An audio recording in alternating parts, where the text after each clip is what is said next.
سلام بچه‌ها، سجادم. خیلی خوشحالم در خدمتتون هستم. با گردون 69 میتیک اومدیم این دفعه. این گان تو دست SMG هست که هم مولتی هم بتل قدرتمند، از لحاظ طراحی هم زیباترین گان میتیک که موجود تو بازیه. به نظر من قطعا ارزش خریدی داره. برای فول کردن گردون 5810 سیفی نیاز داری.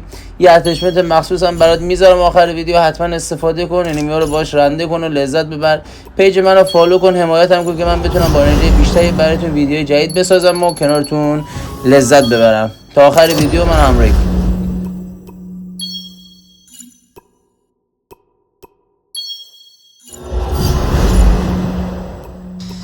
اینم از 69 میتیک که یکی مونده آخری من گرفتم. شما هم اگه گرفتین دیگه سیفیتون رو هزینه نکنید، بذارید برای گردونای دیگه، یا میتونید همین گان رو آپگریدش کنید، استفاده کنید. اتچمنت هم آخر ویدیو میذارم، لذت ببرید دوستان.